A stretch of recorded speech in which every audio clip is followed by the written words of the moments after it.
अस्सलाम वालेकुम, मेरा नाम मोहम्मद वकार अतीक है। मेरा ताल्लुक कनेक्ट स्टेट से है। DHST कराची से रिलेटेड मैंने एक वीडियो बनाई है। पिछले 2 दिन पहले कर्नल काशिफ को एक इंटरव्यू किया था और उसको मैंने अपलोड की है। लोगों को पसंद भी आ रही है। कई ऐसे सवालात हैं जिनके वो जवाब नहीं दे पाए, वो कई ऐसे सवालात हैं जो हमने किए नहीं है, वो रिपीटेड जवाब सवाल हैं।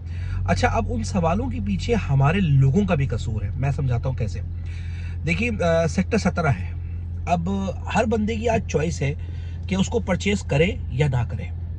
अच्छा, अब अगर वो परचेज कर भी रहा है तो वो ये सोच के कर रहा है कि उसकी जगह अभी तक अलॉट नहीं हुई और आज होगी या कल होगी कुछ पता नहीं, क्योंकि वो 15 सेक्टर 15 और सेक्टर 16 से कम प्राइस में वो प्लॉट परचेज कर रहा है। अब आज अगर सेक्टर 16E आ जाता है या आ गया है मैप में और उसका ऑफिशियली DHA ने वहां पे वेबसाइट में डाल दिया, DHS को नहीं बेच रहा और ना ही हम उसकी लेन देन में कोई इंटरेस्टेड है, क्योंकि वो ट्रायंगल शेप में आ रहा है। कुछ ही नहीं पता उसका नक्शा है, वो कैसा प्लॉट हो कैसा नहीं हो।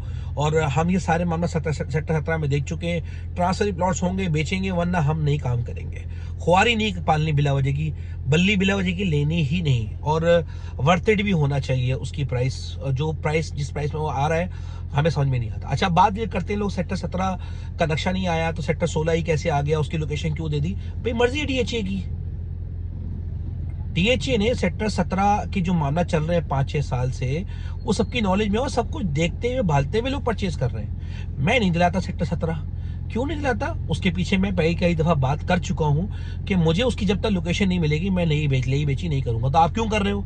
जब आप कर रहे हो आप उसको भुगतो, और जब आपने ले ली है, आप चाहते हो उसकी लोकेशन है, लिखो एप्लीकेशन DHA को, खुद भी कुछ कर लो, उठ जाओ कर लो। क्यों नहीं करते हो? हमें बोलते हो जाओ DHA से जाके बात करो। अब आ जाए अलॉटियों के ऊपर। अलॉटी हजरात बार बार फोन करके पता करते हैं हमारी बैलेटिंग कब होगी, हमारा क्या होगा, हमारी NOC का क्या होगा। ये वो सवालात हैं, वो आप GHQ से या DHA से डायरेक्टली क्यों नहीं पूछते? लिखें एप्लीकेशन।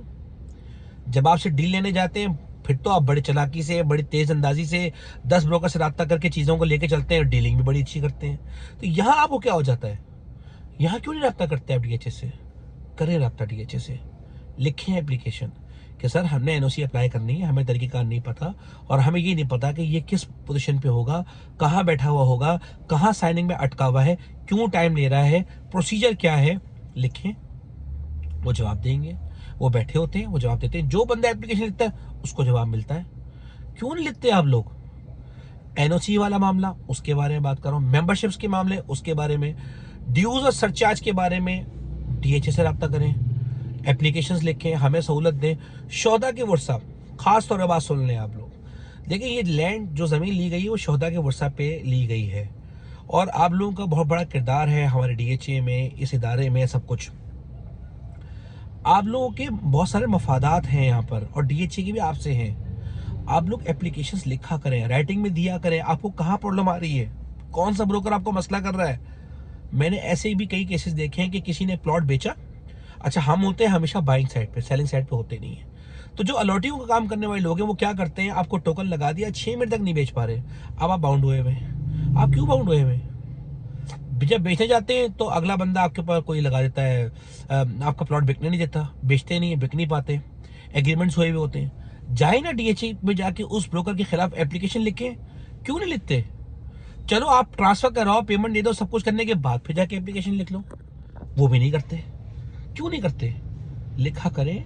आगे जब तक हमारी कौम नहीं बढ़ेगी, गलत को गलत, सही को सही नहीं कहेंगे, जब तक चापलूसी करते रहेंगे, जब तक लोलो पोचो करते रहेंगे, नहीं बढ़ेंगे आगे। हमारे यहाँ DHA स्टाफ में, DHA एम्प्लॉयज में, DHA के लोग, ब्रोकर हजरात अपने मफादात के चक्कर में हर वक्त स्टाफ के लोलो चोपो करता रहता है। वो चाहता ही नहीं कि अपनी बिगाड़े या उसकी शक्ल उसको बताए। अपनी आप ऑफिस की खुद अपनी मिसाल लेके देख लें कि कोई भी बंदा गलत काम कर रहा हो और अगर आप उसको ये बता दें कि आप गलत कर रहे हो तो क्या होता है, सर्कमस्टेंसेस क्या होते हैं उसके, उसको अच्छा नहीं लगता। सच कड़वा है, बोलते हैं ना। इसीलिए यहाँ पर भी DHA में भी जाके आप उसको बोलो ना बुश कटिंग करवाएं, नहीं अच्छा लगेगा उनको। NOC के मसले हल करवाएं, उनको नहीं अच्छा लगता। समझे? आपके नक्शे नहीं आ रहे, सेक्टर 14 में, 10 में लिखे एप्लीकेशंस। लोग कहना जी लाइट नहीं है सेक्टर 2 में। क्यों नहीं आई भाई लाइट? मकान तो वहां बने नहीं है, लाइट कहां से आएगी वहां पर? जाए। हर जगह असूल होता है कि गली के 10-15% मकान बने होंगे तो वहां लाइट भी आएगी, फैसिलिटीज भी आएंगी, ट्रांसमिशन पहुंचानी होती है ना, बिजली तो है डीएचए के पास, अब वहां से लेके वहां तक पहुंचनी है, उस गली तक उसको टाइम लगेगा। ज़ाहिर है जब मकानात बनेंगे उस जगह को आबाद किसने करना है? उस जगह को आबाद आपने करना है, आपकी ज़मीन है, आप करेंगे उसको आबाद।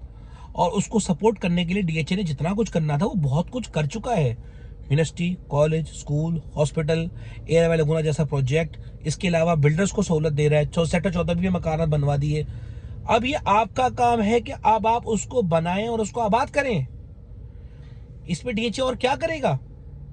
हाँ, एज कंपेयर टू भेरेटम बहुत सारे मसले मसाइल हैं, 100% परफेक्ट नहीं है डीएचए, लेकिन कुछ जिम्मेदारियां आपकी हैं, वो आपने करनी है। और अगर आपको कई जगहों पे डीएचए पसंद नहीं आता तो भाई जूं की तरह क्यों चिपके हुए हैं उससे? आगे निकलो, बढ़ो। मेरा एक दोस्त था, वो कहता है वकार में मुझे डीएचटी पसंद ही नहीं है, ये वो फला ढिमका। 1-2 साल तक बोलता रहा, उसके बाद काम छोड़ दिया डीएचटी का। कह रहा है मैं नहीं करूंगा काम, जब मुझे काम में समझ में नहीं आ रहा मैं क्यों करूं, जबकि मुझे लगता है 1-2 साल बाद उसमें नफा होगा। वो नहीं कर रहा काम क्योंकि वो खुद सेटिस्फाई नहीं था।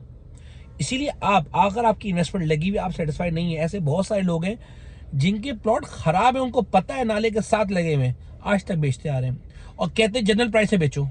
नहीं बिकेगा, जिद्दी है, मना के बता के समझ गया, नहीं मानते कि भी आपका नाले के पास है, कमर्शियल फेसिंग है। वो कहते हैं इससे कोई फर्क नहीं पड़ता, शहर में तो कमर्शियल फेसिंग महंगा बिकता है, तो भाई शहर में प्रॉपर्टी लेके बेच लो। यहाँ ऐसे नहीं बिकता, यहाँ मार्केट वैल्यू के लिहाज से बिकेगा, मार्केट प्रैक्टिस के लिहाज से बिकेगा। उसको समझ लें, डीएचए की प्रैक्टिस को समझ लें। समझाते हुए, बताते हुए मुझे बहुत टाइम हो चुका है और आप लोगों को गाइड करते हुए बहुत टाइम हो चुका है। डीएचटी कराची के जो इश्यूज़ हैं, डीएचए भी उसको एड्रेस कर रहा है। मैंने भी उनसे कई सवाल उठाए हैं, मैंने एक वीडियो बनाकर भी उनको भेजी है, उनमें कई सवाल आपके हैं जिसको मैंने वहाँ उठाया है। मेंबरशिप से रिलेटेड, एनओसी से रिलेटेड, अलॉटियों की बैलेटिंग से रिलेटेड, नॉर्थ की बैलेटिंग से रिलेटेड, मैंने एनओसी जो अप्लाई करते हैं वहाँ से रिलेटेड, जो ब्रोकर हज़ार उनको ब्लैकमेल करते हैं उससे रिलेटेड, मैंने हर तरह की बात वहाँ तक पहुँचाई है। ड्यूज से रिलेटेड, सरचार्ज से रिलेटेड, मैंने हर तरह की बात जो थी पहुंचा दी। लेकिन अब मेरे बात वहां तक पहुंचाना है, उसको प्रोसीड करना आपका काम है, मकान बनाना आपका काम है, सहूलियत देना डीएचए का काम है। शुरू करें वहाँ डेवलपमेंट। मलिक एक्सप्रेसवे के बाद मुझे लगता है ये चीज़ें बहुत बेहतर होंगी, और अगर आपको लगता है कि नहीं होंगी तो एग्जिट लें, कहीं और मूव कर जाएं। जज़ाकल्लाह खैर, थैंक यू।